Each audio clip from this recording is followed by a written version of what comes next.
إلا ما علمتنا إنك أنت العليم الحكيم رب اشرح لي صدري ويسر لي أمري واحلل عقدة من لساني يفقه قولي اللهم نور قلبي وزد قوة سمعي وبصري وحفظي ولا نكلف نفسا إلا وسعها ولدينا كتاب ينطق بالحق وهم لا يظلمون بل قلوبهم في غمرة من هذا ولهم أعمال من دون ذلك هم لها عاملون حتى إذا أخذنا مترفيهم بالعذاب إذا هم يجأرون. پدې آیتونو کې چې کوم مضمون بیانول شي دا مخکې درېمه سپاره کې هم تفصیل سره بیان شوی. درېمه سپاره کې د سورې بقرې په آخري آیتونو کې ویلي لا یکلف الله نفسا الا وسعها لا یکلف الله نفسا الا وسعها تکلیف نه ورکوي الله جل شانه یو نفس ته الا وسعها مگر په قدر د طاقت د نفس. دیو جن د څومره احکامات شرعیه چې دي دا د عقل او د نقل دواړو موافق دي او په دې باندې علماء ټول کتابونه لیکلي یو حکمت التشریع و فلسفته کتاب ایو شاه اشرف علی تانوی رحم الله کتاب لیکلي احکام اسلام عقل کی نظر میں اسلام احکام دا د عقل په نظر کې نو لہذا دا څومره احکام شرعیه چې دي دا د مسلمانانو د لپاره بالکل مناسب دي د عقل او د نقل موافق دي د دوی د وسع او طاقت نه بهر نه دي. دلته کې دا مضمون ذکر کوي چې موږ تکلیف نه ورکوو یو نفس ته مگر په قدر د طاقت د نفس او باقي د آیتونو کې ډېر تفصیلات نشته ځکه چې دا مضامین مخکې بار تیر شوي دي. بسم الله الرحمن الرحیم ولا نکلف نفسا او تکلیف نه ورکوو مونږ نفسا یو نفس ته ولا نکلف نفسا او مونږ نه مکلف کوو یو نفس مونږ تکلیف نه ورکوو یو نفس ته الا وسعها مگر په قدر د طاقت د نفس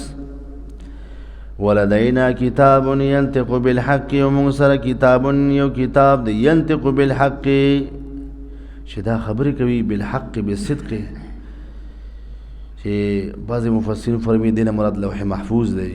چې په دې کې ټول د آدم علیه السلام نه لیکر تر قیامت پورې چې څومره څه شوي دي او څه کېږي دا ټول پکې محفوظ دي. نو موږ سره کتاب د ینطقو چې دا خبرې کوي بالحق په صدق او حق سره او بعض مفسرین لیکلي چې دینه مراد د هر انسان عمل نامه ده هغه عمل نامه چې حفظه فرشتي پاکي لیکل کوي هی طرف ته او ګس طرف ته چې هی طرف ته چې کوم فرشته د نیک اعمال لیکي او ګس طرف ته چې کوم فرشته د بد اعمال لیکي. بیا اوس دا یو خبرم ده چې مخکې د سورې بقرې په آخر کې دا ویل شوي دي چې کله نبی کریم صلی الله علیه وسلم په شپه د معراج باندې چې ملاقات ته لاړ او تعالی جل شانه په دغه شپه باندې څلور څیزونه ورکړه. اول د سورې بقرې آخري آیتونه، دویم دا 15 منځونه چې اول کې 50 او آخر کې بیا 15 شو نو 50 منځونه د سورې بقرې آخري آیتونه او د غټو ګناهونو د معافی وعده او څلورم دا چې ستا په امت کې چا د نیکۍ اراده وکړه نو یو نیکي به لیکلی شي او که چا بیا په خارج کې نفس الامر کې دا نیکي وکړه عملي کړه عمل کې راوسته نو بیا به د لسو نیکو اجر ثواب لیکلی شي. ومن جاء بالحسنة فله 10 امثالها او که ستا امت کې چا د بدۍ اراده وکړه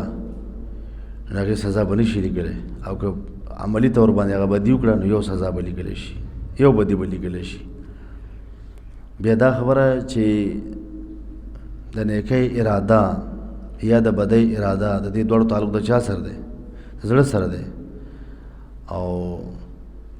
په زړونو باندې خو صرف تعالی جل شانه پوهېږي ځکه ځای په ځای انه علیم بذات الصدور علیم بذات نو فرشتو ته څنګه پته لګي. نو دا به انشاءالله سوره مطففین کې هم راشي د بعضې مفسرینو په حواله او د شاه ولی الله محدث دهلوي رحم الله په حواله چې دوی دا وایي چې کله انسان د نیکۍ اراده وکړي نو د خولې نه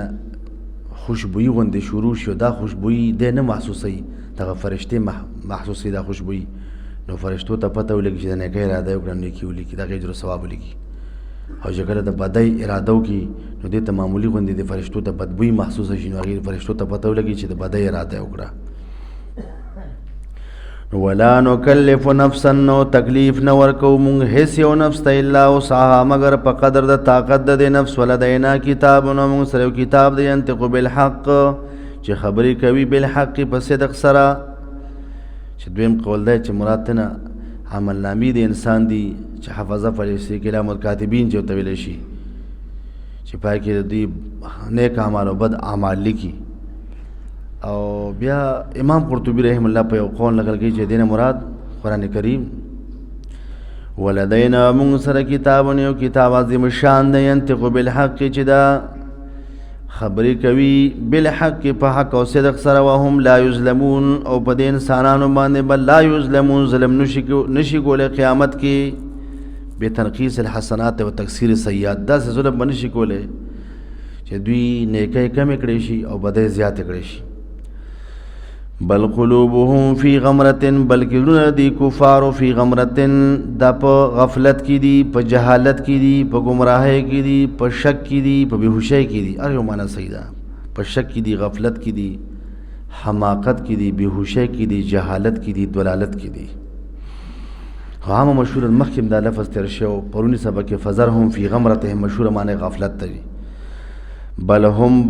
قلوبهم بلکې زړونه دوی فی غمرة دا په غفلت کې دي. ځکه چې انسان کله زړه غافل وي که نه دی په هغه خبره نه پوهېږي. که تاسو خیال کې بعض وخت یو مجلس کې خبره شروع وي دی په غوږونو باندې ښه متوجه هغه خبرې ته او په سترګو مته ښه ګوري خو ډکه چې دی سوچونه کوي بل خوا توجه نو بیا په نه پوهېږي دې خبره ځکه زړه په غفلت کې دی. لکه په دې فضایل صدقات کې فضایل اعمال کې مولانا زکریا رحم الله لیکلي دي چې خیالک فی عینی و ذکرک فی فمی و مسواک فی قلبی فاین تغیبو. اشعار د خپل محبوب بارک وي خیالک فی عینی ستا خیال زما په سترګو کې دی و ذکرک فی فمی او ستا ذکر و یاد زما په خوله دی. خیالک فی عینی و ذکرک فی فمی و مسواک فی قلبی او ستا ټیکونه زما پړه کې ده نو فاین تغیبو مانه به څنګه غایب شي. نو چې یو کس داسې چې هغه دومره الله والی چې د هغه د تعالی جل شانه خیال هر وخت په خپلو سترګو کې وي او د هغه یاد د په ژبه باندې او د هغه تصور پړه کې ساتي او نو هغه نه بیا څنګه هېر شي او د نه به څنګه ګناه صادره شي. نو بل قلوبهم بلکې دوی زړونه فی غمرة په غفلت او جهالت کې دي. من هذا د قرآن کریم نه یو ترجمه دویمه ترجمه بل قلوبهم بلکې دوی زړونه فی غمرة دا په غفلت او جهالت کې دي. من هذا د دې اعمال البر نه د دې نیکو اعمالو نه نیکو اعمالو ته توجه نشته نیکو اعمالو ته توجه نشته. د دې وجې نه په اعمالو کې د سړو په نسبت باندې ښځې ډېر زیاتې مخکې دي. که تاسو خیال وکړئ دا تهجد دا ذکر اذکار دا ساح مونځ دا وابین دا صلات تسبیح پابندۍ سره کوي. د دې وجې نه مولانا احمد علي لاهوري رحم الله به فرمایل چې ښځې د سړو نه په اعمالو کې مخکې دي بشرطې کې چې متوجه شي. ښځې د سړو نه په اعمالو کې تکړه دي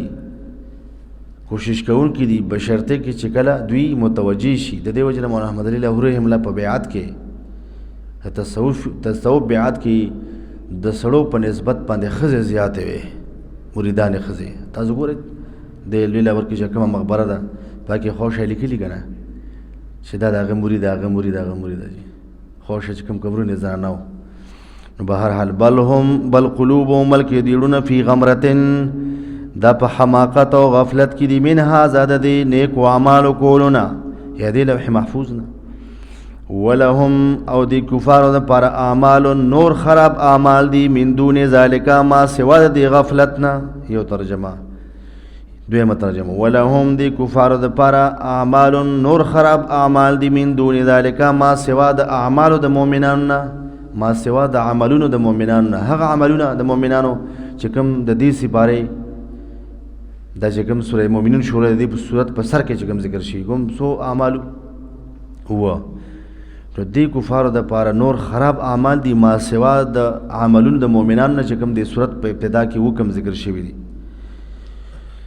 نو ولهم دی کفارو د پاره اعمال نور خراب اعمال دي من دون ذالک علاوه دی غفلت د دی اعمال د مؤمنانو نه هم چې دا کفار لها دی اعمال خبيثه او د پاره عاملون عمل کوونکي دي. حتی تر دې پورې دا خزنه چې کله مونږ ونیسو مترفیهم، حتی تر دې پورې دا خزنه چې کله مونږ ونیسو مترفیهم مالدار خلق د دې کلي بالعذاب په عذاب سره اذا هم یجأرون اچانک دوی فریاد کوي. مترفی اغنیاهم ورؤساهم د دې مالدارو مشران خلق د دې کلي په عذاب سره. نو عذاب بیا عبدالله ابن عباس نو فرمایي دین عذاب نه مراد عذاب یوم البدر دی چې یوم غزوه بدر په موقع باندې 70 سرداران د دینه مردار شو او 70 د قیدیان شو، دا ته مراد. او بعض مفسرین چې دینه مراد په مکه مکرمه باندې قاصالی ده چې قاصالی په دې راغلی و مسلسل وکاله او فریادونه شروع کړه ځکه چې دوی کله د نبی کریم صلی الله علیه وسلم تکذیب شروع کا او اذیتونه او رسول نبی کریم صلی الله علیه وسلم دې خلاف خیره وکړه. وی فرمایل اللهم اشدد وطئک علیهم، یا الله تسخ کې خپل پیمالو او عذاب په دی باندې. اللهم اشدد اللهم یا الله تسخ کې علیهم په دی باندې وطئک علی مزر. اللهم اشدد یا الله سخ کې وطئک علی مزر ستا پیمالول او څخه دا په قبیله مزر باندې. قبیله مزر د نوم ډېر لوی اثر دی. مزر معنا د ضرر ماده ته پکې کنه. دا قبیله داسې و چې ډېر خطرناکه قبیله و او ډېر زیات نفرین پکې ډېر زیاته و. او بیا دا نبی اسلام فرمایل چې اللهم اجعل علیهم سنین کسنی یوسف علیه السلام. هی الله په دې باندې راولې قاصالی په شان د قاصاله ده یوسف علیه السلام چې هغه باندې څومره کاله دا یوسف علیه السلام په قومه و کاله قاصالی پر راغلی وګڼه و کاله مسلسل د لسمه سپاره کې تر شي سوره یوسف کې. نو بس تعالی جل شانو په دې په قاصاله باندې مبتلا کړو و کاله به مسلسل باران بندو چې غي د دې قاصاله په وجه باندې به دوی باډو کې مردار سپی دا ګن بلا بتر به خاړي. نو ځکه وای چې حتی تر دې پورې دا خزنه چې کله مونږ سلمو ترفیهم اغنیا او رؤسا مالدار خلق د دې کلی بالعذاب په عذاب سره ځاهم یشعرون چانک دوی فریاد کول جزې پزې کولې. لا تجأروا اليوم تاسو فریاد مکوي اليوم ننوز انکم منا لا تنصرون یقینا تاسو زموږ طرف نه لا تنصرون تاسو مدد نشي کولې زموږ د عذاب نه. ځکه چې قد کانت آیاتی او آیتونه د قرآن کریم زما تتلا چې تلاوت کولې به شو علیکم په تاسو فکنتم وی تاسو علی اعقابکم په خپلو پوندو باندې تنکسون بیرته واپس کیدونکي. تاسو خپلو پوندو باندې مطلب ترجیحون الایمان، تاسو دا اصطلاح د عربو چې تاسو واپس کیدونکي په خپلو پوندو مطلب دی تاسو واپس رجوع کړه د ایمان نه کفر ته واوړېدئ یا تاسو کفر کوونکي وئ. مستكبرین په داسې حال کې چې تاسو تکبر کوونکي وئ. مستكبرین تاسو تکبر کوونکي به په دې قرآن کریم په داسې حال کې چې تاسو تکبر کوونکي به په دې قرآن کریم. یو مستكبرین په داسې حال کې چې تاسو تکبر کوونکي به په دې نبی کریم صلی الله علیه وسلم باندې یا مستكبرین تاسو تکبر کوونکي به په دې بیت الحرام باندې. ځکه چې دوی بداوي چې نحنو اهل حرم الله مونږ د الله جل شانه د حرم اهل یو او مونږ دغه د بیت الله شریف گاونډیان یو لہذا مونږ باندې هیڅوک نشي غالب کېده مونږ د هیڅ چا نه یریږو نور پسې دا جمله چې تاسو تکبر کوونکي به په دې بیت الحرام باندې او ورپسې دویم خصلت د دوی نو مستكبرین تاسو تکبر کوونکي به په دې قرآن کریم باندې په دې ایمان نه راوړی سامرن تاسو قصه کوونکي سامر په سین سره یو خو ثمر په سې سره هغه فروټ د میوې ته میوه دانه او سین سره سامر سمر عربی کې سمر ویل شي په دې باندې امام ترمذی رحم الله باب هم لګولی باب النهي عن السمر بعد العشاء سمور ویل شي د ماخستن د مون رستو کې سګوي په خوا به د عربو دا چل کول چې د ماخستن نه بعد به ناستو دا یو بل ته د کیسې کولې په خوانه کیسې ها نو هغه نه وخت پورې بلګیو اوس هم کله بعض مشران تاسو ګورئ کنه نو کیسې ډېر په شوق باندې کوي او بیا چې نور ته بیتاوی تناس خلې راوالي دا سکر خمره کاږي خدا سے چل شوی نو بس بیا ورته سنت له بټې مر کوي نو بیا به تناسته دی وجه نه مطلبي ټوس خبره پکاري مطلبي خبره دا بعضې کس د خبرو کې جزئیات وي د وړې خبرې سره وي نو کیسه ډېره زیاته اوږده شي د دې وجه نه امام ترمذي رحم الله باب النهي عن السمر بعد العشاء باب د بیان د منوالي د قصه ګویې د ماخستن نه بعد او بیا پاکه حدیث راوړي دي چې نبی اسلام د ماخستن نه بعد د قصه ګویې نه منع کړې ده الا مگر دریو کسانو دپاره خبرې قصه ګویي جایز ده درې کسانو دپاره څوک دي او بیبي سره خبرې قصه ګي وغیره جایز دي د علم والا خبرې دعا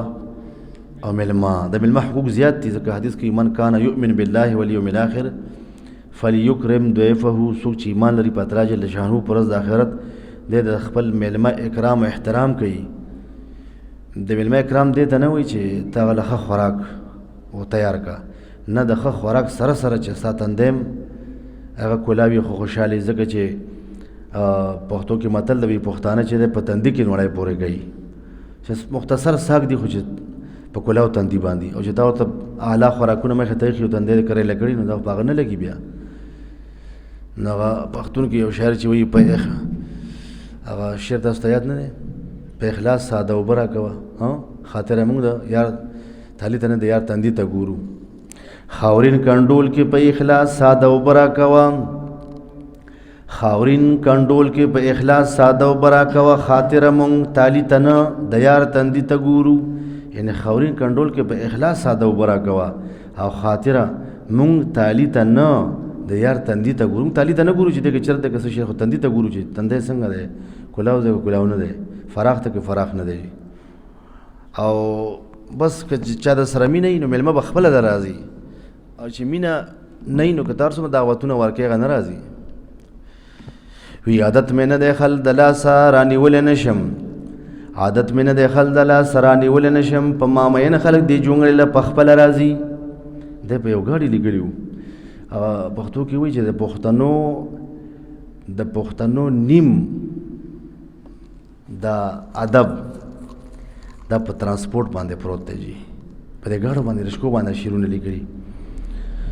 نو مستكبرین به سامرن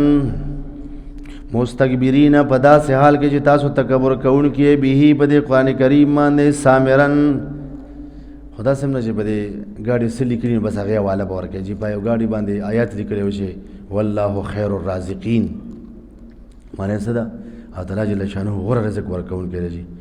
یو کس بیان کول عام سره وي دوستانو په ګاډي لیکلي چې والله خیر الرازقین اوس به ګاډي والا نه ورکېږي ته وایې الله جل شانه فرمایي چې والله خیر الرازقین ګاډي خو قرآن مجید قرآن کریم صفه نه ده نو مستكبرین دوی تک بدا سے حال کې تاسو تکبر کوونکي به په دې قرآن کریم باندې سامرن قصه کوونکي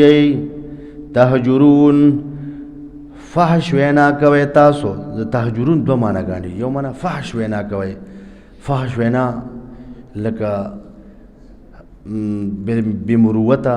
د فحاشیه د عریانه د لمن لاندې خبرو ته دغه حجر لفظ استعمالېږي دویمه ترجمه چې تهجرون تترکون الدین والایمان، تاسو پرېږدئ دین او ایمان. نو مستكبرین داسې حال کې چې تاسو تکبر کوونکي به په دې قرآن کریم باندې سامرن کیسه کوونکي یې د شپې. تهجرون تاسو پرېږدئ دین او ایمان. دویمه ترجمه تهجرون په داسې حال کې چې تاسو فحش وینا کوونکي یې، فحش وینا کوئ تاسو. امین. الحمدلله رب العالمین والصلاة والسلام على سید الانبیاء المرسلین وعلى آله الطیبین وعلى اصحابه اجمعین. اللهم اجعل جمعنا جمعا مغفورا وسعينا سعيا مشكورا وعملنا عملا مقبولا ولا تترك فينا خير ولا محروم. زموږ ټول ګناهونه معاف کړه، زموږ ظاهر او باطن شریعت موافق مو د پخو اخلاق منور کړه، زموږ ظاهر په شریعت باندې منور کړه، زموږ باطن په طریقت منور کړه، زموږ دماغ په حکمت او په معرفت منور کړه، او د څو ملګري درس کې شرکت کوي الله ټول په مال حال عیال کې برکت ورکړي، ټول د لا کار او لا علاج او به امراضونه محفوظ کړي، ټول اخر خاتمه په ایمان سره کدن په خدا کې وجه بجاری چې لا اله الا الله.